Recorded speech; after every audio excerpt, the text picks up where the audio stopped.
আজকে আমি আপনাদেরকে তৈরি করে দেখাবো খুব সহজে ঘরে আপনারা কিভাবে ডিম দিয়ে একটি মজাদার ক্রিস্পি স্ন্যাক্স রেসিপি তৈরি করতে পারেন। খুবই মজার একটি রেসিপি আর বানানো খুবই সহজ। প্রথমে আমি নিয়ে নিব সেদ্ধ করা 2টি ডিম। এরপর এই ডিমগুলোকে আমি কুচি কুচি করে কেটে নিব। আপনারা চাইলে ছুরি দিয়েও কুচি কুচি করে কেটে নিতে পারেন।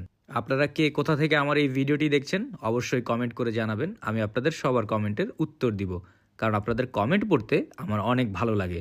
তো দেখতেই পাচ্ছেন আমি ডিমগুলোকে একদম কুচি কুচি করে কেটে নিয়েছি। এখন দিয়ে দিব আমি পেঁয়াজ, এরপর দিয়ে দিব কাঁচামরিচ, তারপর দিব ধনিয়া পাতা, সামান্য লবণ, এখন দিয়ে দিব রসুনের গুঁড়া, আদার গুঁড়ো, জিরা, ধনিয়ার গুঁড়ো, চিলি ফ্লেক্স, এরপর দিয়ে দিব ময়দা। এরপর এই সবগুলোকে একসাথে আমি ভালোভাবে মিক্স করে নিব। আস্তে আস্তে করে যত্ন নিয়ে ভালোভাবে মিক্স করতে হবে।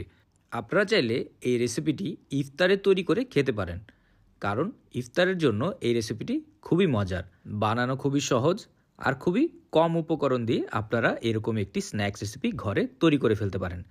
এরপর আমি সামান্য একটু হাতে নিয়ে আমি গোল গোল করে একটি গোলাকার করে নিব। আপনারা চাইলে এর শেপ আপনারা আপনাদের নিজেদের মতো করে করতে পারেন। তো হয়ে গেলে আমি এখন একপাশে রেখে দিয়ে বাটিতে নিয়ে নিব কর্নফ্লাওয়ার, এরপর দিয়ে দিব লবণ, তারপর দিয়ে দিব গোলমরিচ, সামান্য পানি। এরপর এই সবগুলোকে একসাথে আমি ভালোভাবে মিক্স করব। মিক্স করে আমি একটি পাতলা মিশ্রণ তৈরি করব। দেখতেই পাচ্ছেন মিশ্রণটি পাতলা হয়েছে। তো এই মিশ্রণের ভিতরে আমি এই বলটিকে ভালোভাবে ডুবিয়ে নিব। মিশ্রণটি ভালোভাবে এই বলের গায়ে লেগে গেলে আমরা একে নিয়ে ব্রেড ক্রাম্বসের উপর ছেড়ে দিব।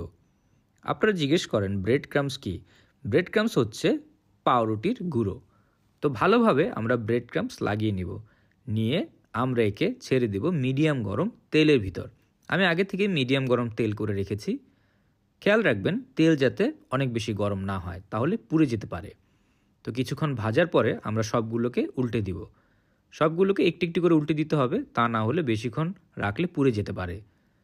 এরপর আমরা একে ততক্ষণ পর্যন্তই ভাজবো যতক্ষণ পর্যন্ত এদের গায়ের রং গোল্ডেন ব্রাউন কালার না হয়ে যায়। গোল্ডেন ব্রাউন কালার হয়ে গেলে বুঝতে হবে আমাদের ভাজা হয়ে গেছে। গোল্ডেন ব্রাউন কালার হওয়ার আগে যদি তুলে ফেলেন তাহলে এটি খেতে তেমন ক্রিস্পি হবে না। তো দেখতেই পাচ্ছেন সুন্দর রং হয়ে গেছে। তো এখন এগুলোকে আমি তুলে ফেলবো। তো ডোবা তেলে ভাজার কারণে তোলার আগে অবশ্যই একটু তেলগুলো ঝেড়ে নিব। তো দেখতেই পাচ্ছেন খুব সহজেই আমরা একটি মজাদার স্ন্যাক্স রেসিপি বা বলতে পারেন ইফতারের একটি রেসিপি আমরা ঘরে তৈরি করে ফেললাম। তো আমি এর উপরে দিয়ে দিচ্ছি টুথপিক।